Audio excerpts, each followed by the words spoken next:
भक्त भक्ति भगवंत गुरु चतुर नाम वपु एक, इनके पद वंदन किए नाशत विघ्न अनेक। जय जय श्री राधे। आप सभी का खूब हार्दिक स्वागत है इन भक्तों की श्रृंखला में। आज एक ऐसे भगवदीय ऐसे भक्त जिनके कारण सर्वप्रथम श्री वृंदावन में राधा वल्लभ लाल का मंदिर का निर्माण हुआ। ऐसे भक्त जिन्होंने अपने प्राणों की आहुति दे दी, इसको स्वीकार कर लिया कि मेरे प्राण जाएं तो जाएं पर ठाकुर जी का मंदिर बनना चाहिए। ऐसे भगवदीय ऐसे भक्त हैं श्री सुंदरदास जी। सुंदरदास जी का जो जन्म है वो कायस्थ भटनागर कुल में हुआ है और सहारनपुर के ये रहने वाले हैं। अकबर का मुग़लों का उस समय शासन था और अकबर के समय में नवरत्न बड़े प्रख्यात थे। उनमें एक रत्न अब्दुल रहीम खाने खाना। तो जो अब्दुल रहीम थे, जिनको हम सब श्री रहीमदास जी के नाम से भी जानते हैं, प्रभु के भक्त हुए, उन्हीं के दीवान थे श्री सुंदरदास जी। अब इधर अकबर गद्दी पर बैठा है तो इसने निश्चय कर लिया कि महाप्रभु जी की कृपा हुई, श्री हरदास जी की कृपा हुई, श्री वल्लभ महाप्रभु जी की, श्री गोसाई चरण की कृपा हुई, तो धीरे धीरे इसका चित्त का परिवर्तन हुआ। और मुग़लों के समय मना था कि कोई भी हिंदू मंदिर नहीं बनाया जा सकता, लाल पत्थर के द्वारा केवल मुग़ल बादशाहों के महल बनेंगे, हिंदू देवी देवताओं के मंदिर नहीं बन सकते, ऐसा नियम था। पर अकबर के चित्त का परिवर्तन वृंदावन के रसिकों की कृपा से हुआ और उसने आदेश पारित करा कि 7 तीर्थ स्थल, जिनमें वृंदावन भी शामिल था, वहाँ पर मंदिरों का निर्माण कराया जाए। अब उसने तो आदेश पारित कर दिया। सभी वैष्णवजन अपने आनंद में भरकर दौड़ दौड़ कर अपने आचार्यों के पास पहुँचे। विशालकाय मंदिरों के निर्माण प्रारंभ हुए, पर इस वृंदावन में अभी तक कोई मंदिर नहीं बना था। सबसे पहले अकबर के मनसबदार गोपाल सिंह जी श्री राधा वल्लभ लाल जी के चरणों में आए और श्री राधा वल्लभ लाल जी की उस समय सेवा श्री वनचंद महाप्रभु, श्री हरिवंश महाप्रभु जी के सबसे ज्येष्ठ पुत्र, उनके हाथ में थी। वनचंद महाप्रभु जी गद्दी पे विराजमान थे, आचार्य का ही स्वरूप थे, क्योंकि शास्त्र कहता है पुत्र के अंदर पिता ही आते हैं। तो ऐसा सुंदर स्वरूप, तो उनको प्रणाम करा और उनसे आज्ञा मांगी, क्या मैं यहाँ पे मंदिर बनवाऊँ? तो जैसे कहा गोपाल सिंह ने, तो आचार्य चरण ने तो कह दिया आपको बनवाना हो बनवाएं, पर यहाँ पर श्री राधा वल्लभ लाल जी का जो मंदिर का निर्माण कराएगा, 1 वर्ष के अंदर उसके प्राण चले जाएंगे। अब जैसे कानों में ये ध्वनि सुनी, ये शब्द सुने, तो कान खड़े हो गए गोपाल सिंह जी के। उन्होंने अपने प्राणों को बचाने का सोचा, भैया ऐसे काम को कौन कराए, प्रभु का काम भी कराए, मंदिर भी बनवाए और प्राण भी जाएं, ये कैसी बात है। अब वनचंद महाप्रभु जी के पास प्रणाम करके चले गए। उधर आमेर नरेश राजा मानसिंह भी आए, श्री वनचंद महाप्रभु के चरणों को प्रणाम करा और कहने लगे कि मैं राधा वल्लभ लाल का मंदिर बनवाना चाहता हूँ। कुंजों में रहते हैं, कभी वर्षा आ जाती है, ठाकुर जी को कष्ट होता है, श्रम होता है, उनके ऊपर सुंदर मंदिर आ जाएगा तो कितना आनंद होगा। लाल पत्थरों से श्री ठाकुर जी का बड़ा सुंदर मंदिर बनवाऊँगा। वनचंद महाप्रभु ने कह दी, देखो इस मंदिर को बनाने में कितनी लताएँ कटेंगी, कितने यहाँ पे विध्वंस होगा, मैं तो इसकी आज्ञा नहीं दे सकता। इसीलिए अगर तुम्हें बनवाना हो तो बनवाओ, अगर बनवाओगे तो एक बात याद रखना। क्या? बोले 1 वर्ष के अंदर तुम्हारी मृत्यु हो जाएगी। अब राजा मानसिंह भी वनचंद महाप्रभु जी को प्रणाम करके चले गए। ऐसा वनचंद महाप्रभु जी का बड़ा सुंदर स्वभाव है। स्वभाव कैसा है कि भैया ठाकुर जी किसमें आनंद करते हैं।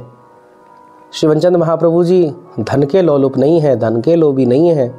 जैसे आचार्य चरण श्री ठाकुर जी की सेवा को प्रधान मानते, नाहरमल जी के चरित्र में आता है ना, श्री ठाकुर जी की सेवा हल्की सी उन्होंने कोई धीमल को लाके लगा दियो तो श्री महाप्रभु जी बड़े क्रोधित हो गए, मेरी ठाकुर जी की सेवा चुराना चाहता है, तो नाहरमल जी पे क्रोध कर दिया।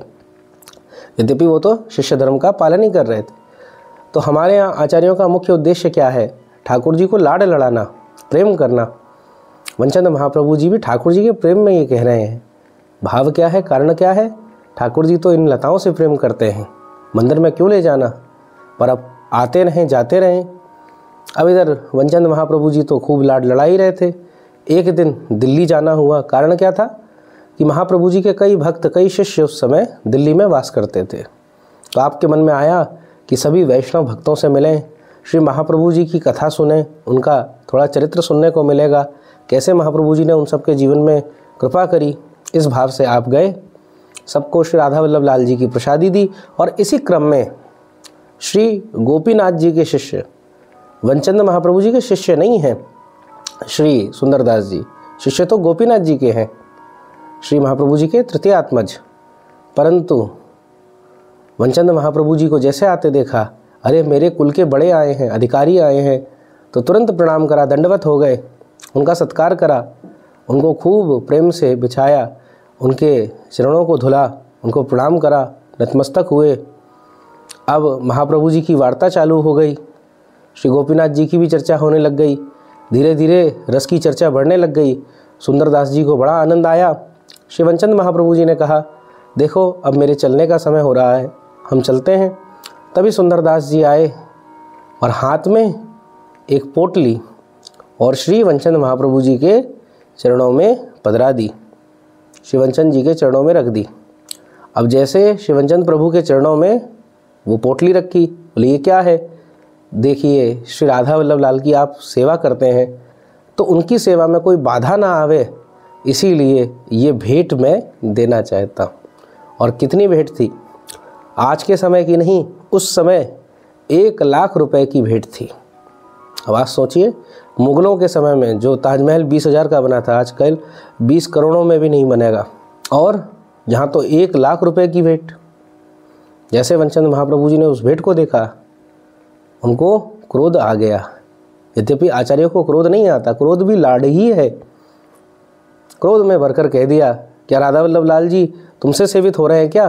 अरे उनको तो लाड चाहिए, मैं यहाँ पे धन की आशा के लिए थोड़ी ना आया कि तू मुझे धन देगा। तुम्हें अपने ऊपर, अपने धन पे बड़ा अभिमान है, और रहा ही होगा।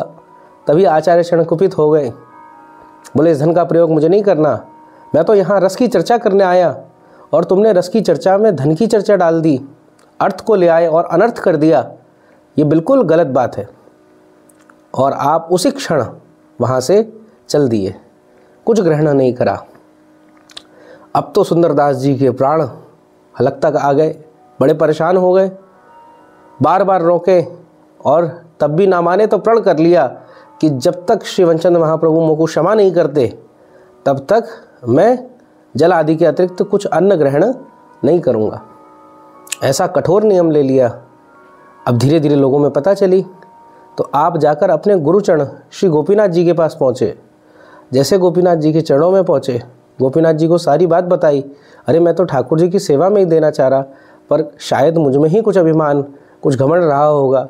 जैसे जिस प्रकार से गोपियों में भी जो अपनी आत्मस्वरूप होकर, अपने शरीर की, देह की भावना को छोड़कर, देह की स्वरूप को छोड़कर आत्मस्वरूप होकर श्री कृष्ण के पास आई, पर तत्सौभाग्यमिदम्, उनमें भी सौभाग्य का मद आ गया।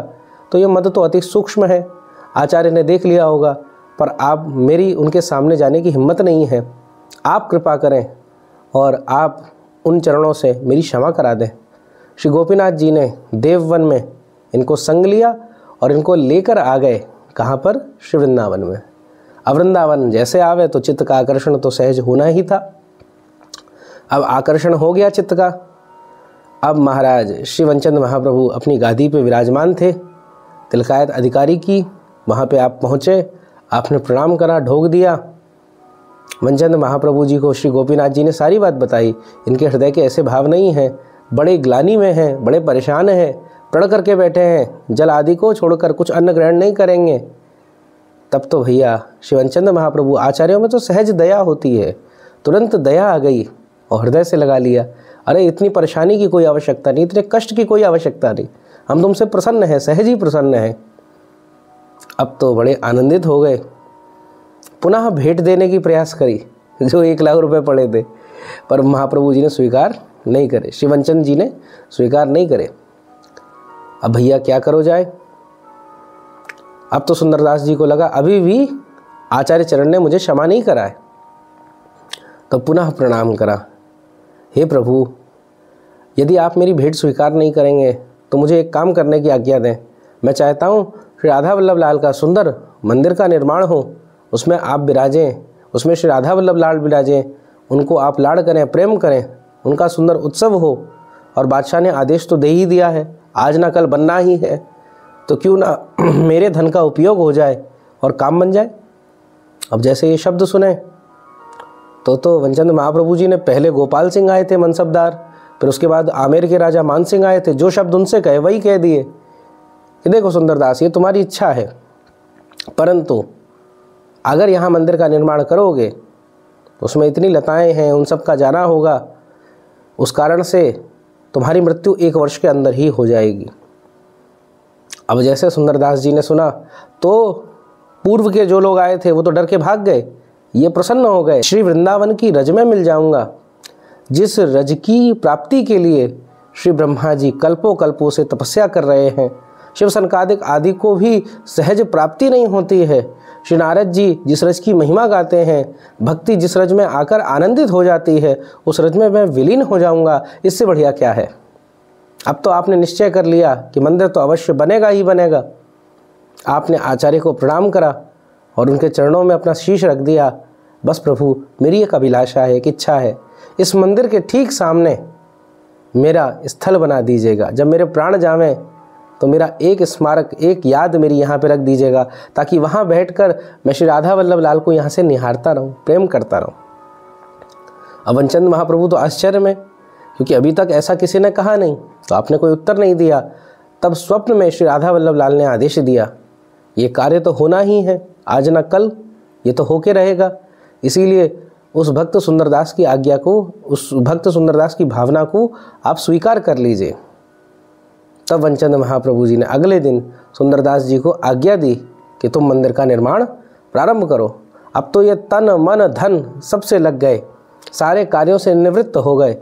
अपने जो स्वामी थे अब्दुल रहीम खाना को भी बता दिया कि अब हम आपकी सेवा नहीं कर पाएंगे, हमारे 1 वर्ष में ही प्राणों का अंत हो जाएगा और अब तो हम श्री वृंदावन के वासी बन के रहेंगे। आप ब्रिज में रहे और खूब धन लगाया, अतुलनीय धन लगा दिया।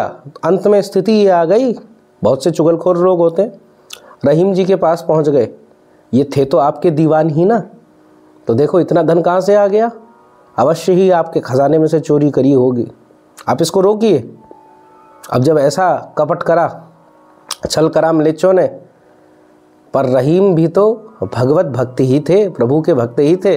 इन्होंने एक पत्र लिखा और सुंदरदास जी को पत्र में लिख दिया कि इस मंदिर में किसी भी प्रकार की कमी नहीं होनी चाहिए, हर प्रकार से सुंदर होना चाहिए। आप मेरे दीवान हो, अगर धन की कमी पड़ती है तो कोई संकोच मत करना, मेरे पास से जितना धन है उसको ले जाना, पर श्री ठाकुर जी का अद्भुत मंदिर बनना चाहिए, ऐसा मंदिर बने ना भूतो ना भविष्यति। जब ऐसा शब्द आपने पत्र पढ़ा तो हृदय अति प्रसन्न हो गया। अब श्री राधा वल्लभ लाल का लाल पत्थरों से श्री वृंदावन में सबसे पहला मंदिर श्री राधा वल्लभ लाल जी का बना, ये इतिहास है।